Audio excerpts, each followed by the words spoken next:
Okay, so welcome everyone. This to this group, and why can't I move this on now? That's because I think am I controlling it Oh, there? oh Sorry. yeah. Really No, that's awkward. good. You go. No, I should go ahead there, Claire. Can you see that? Is that working Yeah. for you? So we've done this already. So we were just going to look at the welcome and introduction. So thank you for everyone sharing your experience. And I suppose the one thing I want to say, nobody, I suppose, ever has to apologize for, you know, saying a negative experience. It's about looking at what works well, what doesn't work well, and then what can we do with that, and if there's any way of improving it. So we are really thankful that you can share those experiences with us, because they will ultimately, we hope, we can work together to help others.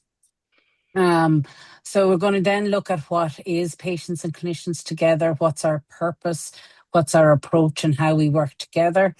We also just going to briefly outline how we recognize your contribution, whether you want to be recognized, how how much time you want to give your experience, and how input will be acknowledged. We're then going to look at, so we really have only started working on projects this year. It took us a long time to get our base together, so we're now just going to update you on projects that are being developed, and one of them has come from IFA within this group, and we'll discuss that in a few minutes.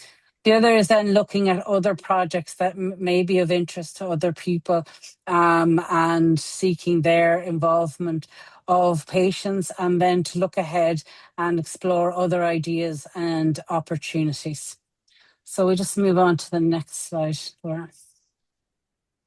So we are based in Trinity College, but so when we first started, this group was what we call academic, so it was based in Trinity College. But with working with others, and the patient group that started this, and particularly John, I'd like to thank, who's not here today, but we realised that we also want to link in with the professional group. So we renamed the group to Patients and Clinicians Together in Radiation Oncology. And what that is a National Radiation Oncology PPI group. And that is looking at it from the west, the south, and obviously the east as well, and pulling all that together. So as we said, we're Patients and Clinicians Together in Radiation Oncology with Trinity College. So it's an academic and a clinical partnership, and that the way that we have constructed it or set it up at the moment is we have this patient group, and then we have a professional group, and at the moment we have them separated. And the reason we have them separated is from feedback from this patient group, with many saying that when they're on professional groups, it's usually one person, two people, and then they don't really feel comfortable speaking within those large professional forums. So what we've tried to do instead is have this patient group, and then myself and Laura are the link between the two groups. But then when we do projects, what we will do is we will have patients and professionals together. So it's not that we want people to work separately. It was more so that patients could have what we call a collective voice, so that they would be comfortable working together and voicing their own opinions. And then we bring that to the professional group, and then we speak with that professional group, who are represented from all the major radiotherapy departments around Ireland in the public sector. And we work with them to see, well, look, this is a common theme that is coming through. How are we going to implement this, and what will we look at, and how we do it? Because it's very important that if we do these types of projects, that there is impact in the clinical services. So that's the aim, and that's the way it's set up. And so what do we hope to achieve? We want to use the shared experiences to create a better, more supported radiation therapy experience for future patients and carers. So, and that's through clinical initiatives. So that can be just um, practical initiatives within the hospital. It can be through research and also through education and teaching. And we'll be looking at a project around that in a minute. So there's lots of different areas, and we hope to work in all those areas. So just to clarify, you'll often hear us talking about radiation oncology. And just in case people don't know, radiation oncology is the brand of medicine. So you have medical oncology, and under that chemotherapy fits. And in radiation oncology, so that's the branch of medicine. And then the treatment you get is referred to as radiation therapy or radiotherapy. And we use all these words interchangeably all the time, and they really all mean the same thing. So if we're talking about radiation therapy, radiation oncology, or radiotherapy, we're actually talking about the same thing, just so people don't get confused. That they're all the same. It's just a different way of phrasing them. So in case anyone was worried that and couldn't follow. So one of the important things about this group is we really want to recognize everybody's time and contribution. So there's lots of literature, so different things that we've looked at to try and see how to do that. So I suppose one thing we have to say about this group is that we don't have any dedicated funding or money to provide payment for involvement and activities. But what we will do is we look for money. So if we have a project idea, we will then go with that project idea to what's called a funder, and we will ask them to fund us. And if we do that, well, then within that, we will ask them to recognize your time and contribution. And then the way that we would do that is through a reimbursement of vouchers.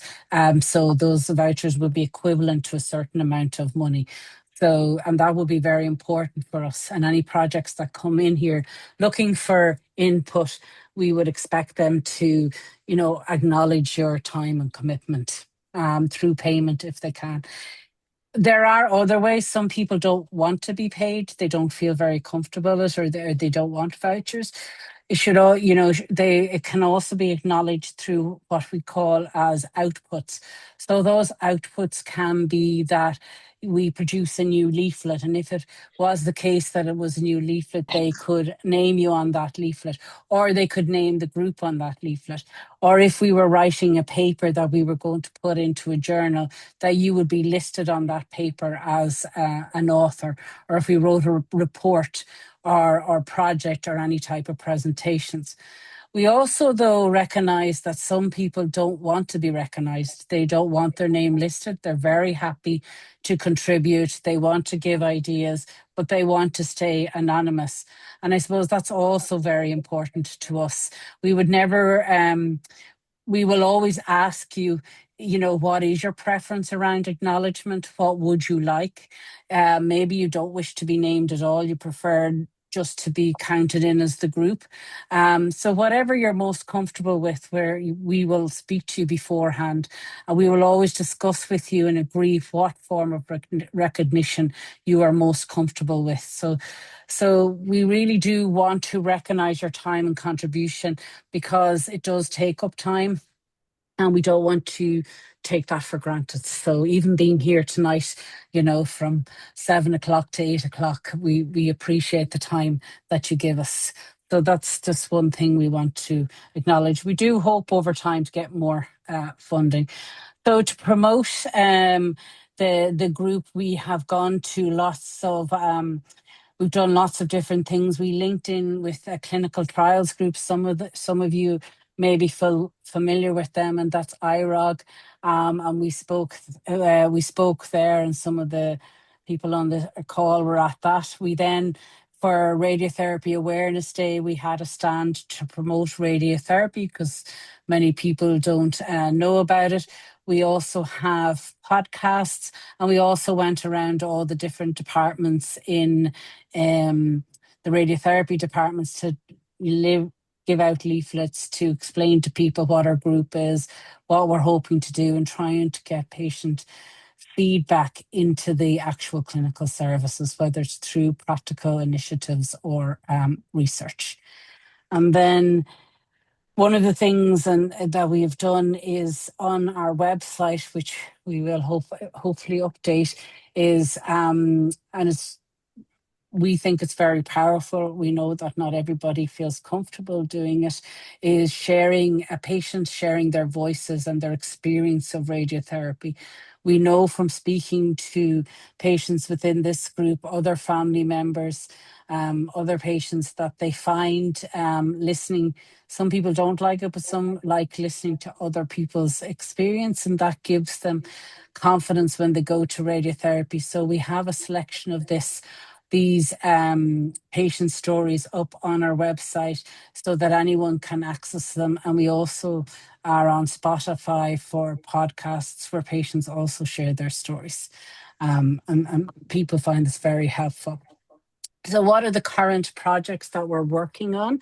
So the first one, so this actually came from Aoife, who was on this group. And one of the things that often came up in discussion and when we went around to the departments was if you're doing, one came up around anxiety and breathing, but there's also certain techniques within our treatments, I suppose, within radiotherapy, where they will ask you to hold your breath or do a really hard breath out, or sometimes just to do what they call a shallow breath. So they're all breathing, different types of breathing. And what people were saying to us was before they went to treatment, they would like to be able to practice that. I don't know, particularly when you are being treated with sometimes with breast cancer, lung cancer, esophagus, your esophagus, and some other liver, what we call abdominal. So it's different types of cancers. Not every cancer has specific breathing, but some do. And when they do, the aim is to now look at those resources to work together with the clinicians to design, review, and evaluate those breathing resources that are available in radiotherapy. So when we went to look at this project, we found out that there is actually a lot of resources. So we're now looking at to see, well, how are we going to bring them all together, which are the best ones. And what we're going to do at the end is to make the breathing during radiotherapy easier, more effective, and better for everyone. So you will see us sending out an email in the next few days looking for volunteers for this project.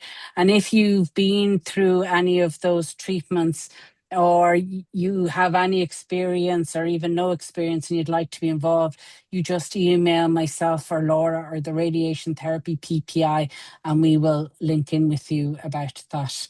I don't know, Laura, is there anything you want to add? No, you've covered it quite concisely there, Claire. Yeah. So, yeah, even if you haven't experience of that, you're more than welcome to join. It's about, does this leaflet make sense to you, or does this resource make sense, or do I understand what I need to do, knowing nothing about it? I guess because you'd have that unique experience if you haven't gone through it. Yeah. So everyone and anyone is welcome to join. Can I suggest something? Maybe for the breathwork. You know, when you do safe quotes code, it's a cartoon character, and you kind of know it's safe quotes code. Look, listen, but it kind of Oh yeah, yeah, the crossing the road. yeah, Yeah, yeah, and the characters kind of stand out because they're colorful and that. So maybe yeah. a character breathing. I don't know. Yeah, no, Aoife, we might actually, they're going to gather those resources. We're going to gather and look at them now. And we actually, if you have the time, you don't have to take part. We might send you them to have a look and see, Yeah, I like this one, I don't like this one, that one's too hard. We might get you to have a look and see. And if we look at those and we think, oh, they're not really, they're too difficult or they yeah. miss that, we might look and see if we can do our own. as well, if that's a better option. So No, yeah, no problem. I'd be glad to help because it will help everything overall. Your body. yeah, I think I will. I mean, it's one of the most common things we heard when we were on our roadshow is the panic around getting that breathing going. Yeah, And the next project then that we're working on, and we haven't started it yet, is looking at our curriculum, our radiotherapy curriculum. So at the moment, and what I don't know if people are familiar with what a curriculum means, it's basically how we design our radiotherapy course. So within our radiotherapy course, we have all these different things that we do, and we think it's good, obviously. And it's what we teach our radiation therapists, so the people that treat you on the treatment unit. And as part of that, we use this term person-centered care. And what that means is that when we are treating individuals within a hospital, we want to make sure that we meet your needs. But we've designed this course that's 4 years long, and we think it does meet the needs, but actually maybe it doesn't. So what we're going to do is invite patients, carers, and members of the public to come to. Um, so we will write out our documents with the key learning for people to read. And then what we'll ask them to do is come to a meeting and say, I actually think you should include this, or maybe you're missing this. And it's to look and see, what should we keep? What should we change? And what should we remove? Are we actually teaching those people that are working and giving you the radiotherapy? Should they know something else? Do they need to work better on their communication? Should they? So one of the things that's come up recently is around being maybe more inclusive, maybe using different language. And we're going to specifically look for people from lots of different backgrounds. So what that will involve is some people reading some papers beforehand, and then meeting us maybe a couple of times, either online or in person, to discuss that design and see, do we need to change it. And then from your work on that, we will make recommendations together, and then we have what is called a curriculum committee that's full of professionals. But we will create recommendations from a large group of patients. We intend to have a large group within this, to bring it to the committee and say, from review of patients, this is what we need to add to the curriculum. And we hope to start that later this year in September, October. We've just put in to look for money for this project, and that's so that we can have people, and we can meet you, or we can go to you, so that maybe you can't come to us, but we can go to different people. So that's in the work line at the moment. And then the next one. And just to say on that, you need not have any experience of doing anything Oh like that yeah. before. Yeah.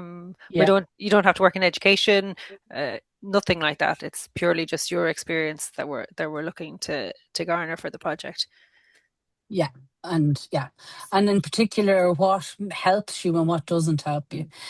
This is a project that we are working with in relation to a Brazilian community. And one of the things that they have highlighted is a challenge around radiotherapy services, communication, and similar to what came up here today as well, continuity of care and inequities around that. So this project, we've just gone to a European funder to see if we can get funding for this.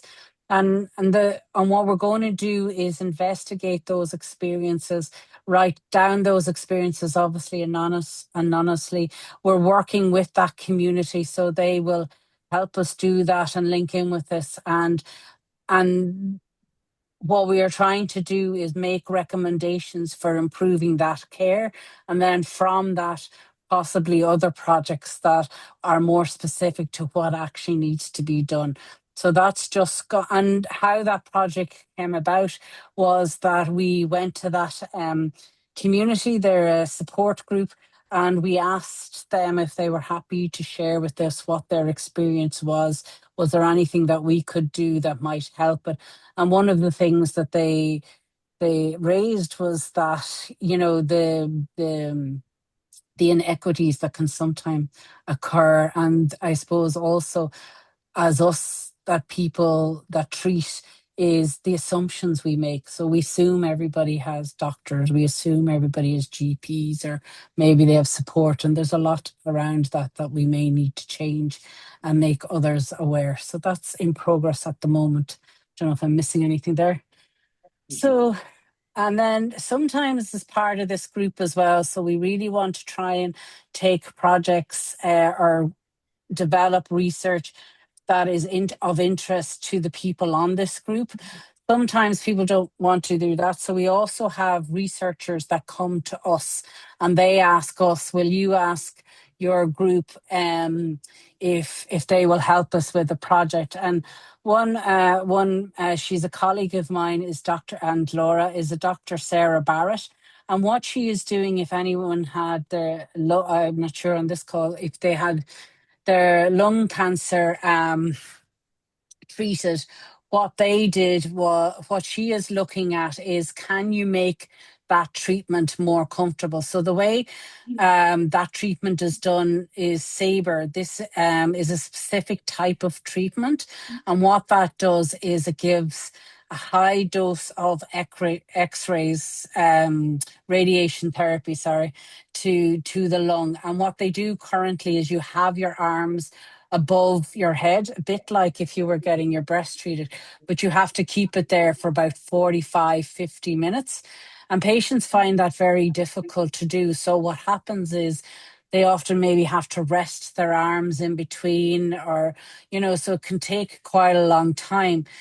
But there is a lot of research now that actually the patients could possibly actually have this treatment done safely and accurately. So it wouldn't change the accuracy, it doesn't change the safety. But what it does do is makes the treatment quicker. And what she would like your thoughts on, so you can email them. I'm going to send out her form to the whole group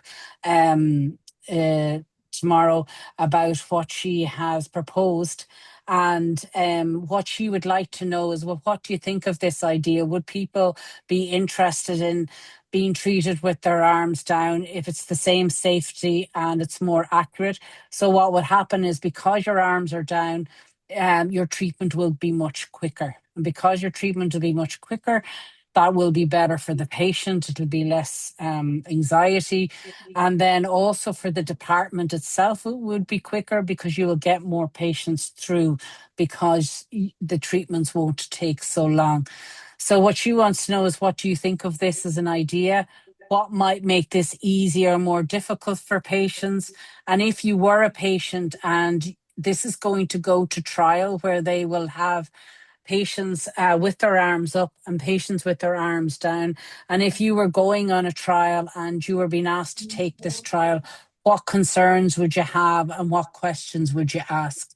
And then she will design an information leaflet based on your answers, and then she would share that with you in order to see, is that so when you give people information for a trial, it's important that they understand what the trial is and that they will take part.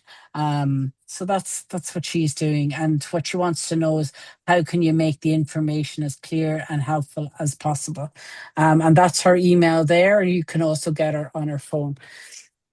So I'll send that to people tomorrow from our email. Other possible future work we did announce in this group earlier the year is improving patient information. They're still working on this. They haven't got back to us directly, but it's looking at consent forms and radiotherapy resources to ensure they're clear and patient-centred. And then sharing experiences to support education. So if you are comfortable, you're not under any obligation, you may be asked to share your experience with the students. And that's so that they have more empathy and understanding around the pathway and the process for patients. And also sometimes we get contacted by conferences looking for the patient voice for you to contribute as a partner at a conference, different events or discussions, and we will send them out. And if that is something you want to take part in, then we put your name forward. So thank you for volunteering. For any of those projects, you don't need any experience. Your experience is that you've had radiotherapy, you've been through it. And as much as we think we understand it, we don't. And that's even today sharing those experiences with us. So thank you for volunteering. If you know anyone else that would be interested. And I suppose the main thing about this group is that you can take part in activities like writing patient leaflets, developing awareness projects. You can pick a project that matches your interest. Maybe you have no interest in anything. There's no time commitment. If you start something and then you don't feel like finishing it, that's fine. You just let us know. Or any input will make a big difference. So thank you. And I'm sure Laura was